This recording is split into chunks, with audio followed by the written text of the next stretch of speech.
Nearly 2 centuries ago, a catastrophe unfolded in the South China Sea that would claim more lives than the sinking of the Titanic.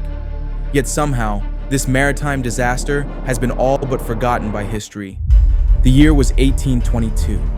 A massive Chinese trading vessel called the Tek Sing, the True Star, vanished beneath the waves with over 1,600 passengers on board. And for nearly 200 years, it kept its secrets. Until one day, a treasure hunter discovered something that would shock the world.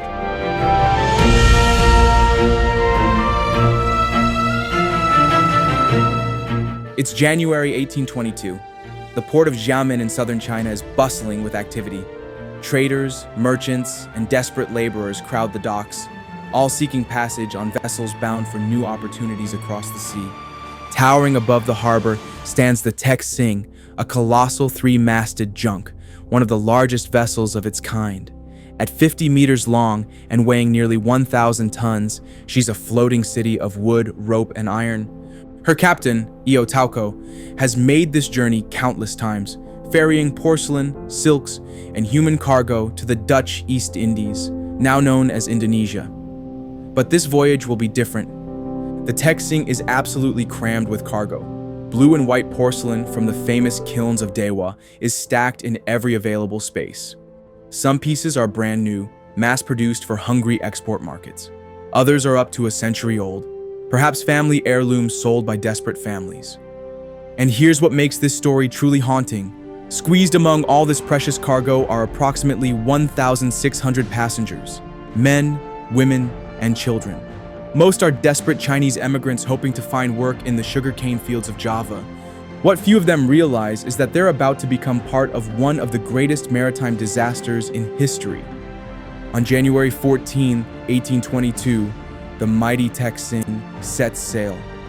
The journey to Batavia normally takes about a month of careful navigation through the island-dotted waters of the South China Sea. Here's something you might not know. These Chinese junks were engineering marvels of their time. Their unique sail design actually predated Western innovations by centuries. Those battened sails you see on modern racing yachts, the Chinese perfected that technology over 1,000 years ago. The Tek Sing also featured watertight compartments, another Chinese innovation the West wouldn't adopt until centuries later. Theoretically, this should have made her virtually unsinkable. But there was a problem. The Tek Sing was catastrophically overloaded. So many passengers were crammed on board that cargo was literally strapped to the outside of the hull. Some historical accounts suggest the vessel was carrying almost twice its intended capacity. A month into the journey, Captain Tauco faced a critical decision. The traditional route would take them safely around the treacherous Bangka Belitung Islands, but he was running behind schedule. Some accounts suggest they were running low on food and water for the massive number of passengers. So he made a fateful choice to attempt a shortcut through the notoriously dangerous Gaspar Strait. But here's the thing about the Gaspar Strait in 1822. European vessels had decent maps of it, but Chinese junks rarely ventured through these waters. It was a navigational gamble with the highest possible stakes. What happened next? At some point on February 6th, in the darkness of night, the mighty Tek Sing struck the Belvedere Reef. But the story doesn't end there. In fact, this is where it gets truly bizarre. The massive vessel didn't immediately sink. According to survivor accounts, she struck the reef, held fast for about 2 hours, then slowly drifted off the reef and headed southward. Imagine the absolute terror aboard the Tek Sing during those hours. Over 1,600 people, many of whom couldn't swim, trapped on a sinking vessel in the darkness. The ship was equipped with no lifeboats, no life preservers, nothing we'd recognize as modern safety equipment. And yet, the most astonishing part of this story is still to come. The morning of February 7th dawns bright and clear. An English East India Company vessel called the Indiana is sailing through the Gaspar Strait. At the helm is Captain James Pearl. As the Indiana approaches, the crew spots debris floating on the water. And then, an extraordinary sight, hundreds of survivors clinging to floating wreckage. Captain Pearl immediately orders his crew to launch rescue operations. Over the course of several frantic hours, they managed to pull about 190 people from the water. Another small Chinese vessel in the area rescues 18 more. But the math is brutal. Out of approximately 1,800 people aboard, only about 200 survived. Think about this for a moment. If this same survival rate had applied to the Titanic, only about 150 people would have lived to tell the tale instead of the 706 who actually survived. The human toll of the Tek Sing disaster was staggering. Entire families wiped out in a single night, dreams of new lives instantly extinguished. For 177 years, the Tek Sing sat undisturbed on the ocean floor, 30 meters below the surface. The world forgot about this catastrophe. The victims faded from memory.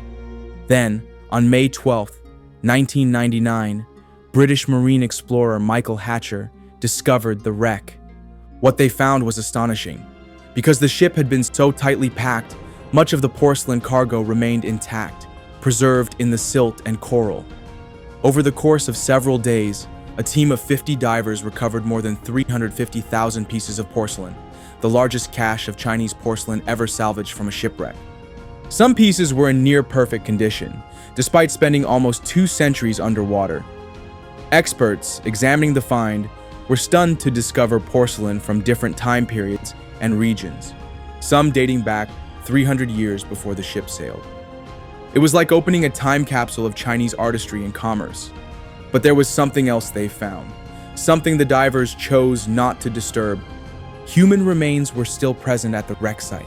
The Indonesian and Chinese members of Hatcher's crew, out of respect and superstition, left them untouched, believing bad luck would befall anyone who disturbed the dead. In November 2000, the recovered cargo was auctioned in Stuttgart, Germany, bringing in more than $10 million. But the sale wasn't without controversy. The Indonesian government tried to block it, claiming the artifacts had been illegally removed from their territorial waters. Australia seized 7 containers of artifacts, eventually returning nearly 72,000 pieces to Indonesia. The ethical questions raised by the Tek Sing salvage operation continue to echo through the archaeological world. Was this preservation of history or plunder? Should these artifacts have remained undisturbed as a memorial to those who died? In a more recent development, in 2018, a Chinese company purchased over 100,000 pieces from the wreck. The following year, they donated 195 carefully selected pieces to the National Museum of China, a symbolic homecoming after nearly 2 centuries. What's truly remarkable is how the Tek Sing connects us to the past. Those blue and white porcelain pieces from the kilns of Dehua, they represent a fascinating transition in Chinese art history. For centuries, Dehua was famous for its exquisite blanc de chine, pure white porcelain prized by European nobility. But the cargo of the Tek Sing reveals how market demands had shifted production toward mass-produced blue and white wares for export. Even more fascinating, Dehua remains China's porcelain powerhouse today. The same region that produced the Tek Sing's cargo now creates ceramic souvenirs sold at Disneyland and coffee cups for Starbucks. Some 100,000 people work in the industry there, continuing a tradition that spans centuries. The Tek Sing story has been called the Titanic of the East, but that comparison falls short. This disaster claimed far more lives, and unlike the Titanic, these weren't wealthy passengers who chose luxury travel. They were ordinary people, desperate immigrants seeking a better life. Today, if you own a piece of Tek Sing porcelain, you possess more than just a beautiful artifact. You hold a silent witness to one of history's forgotten tragedies, an object that survived while 1,600 souls perished. The Chinese called her the true star, and like the light from distant stars that continues to reach us long after they've burned out, the story of the Tek Sing still illuminates our understanding of the past, challenging us to remember those history forgot.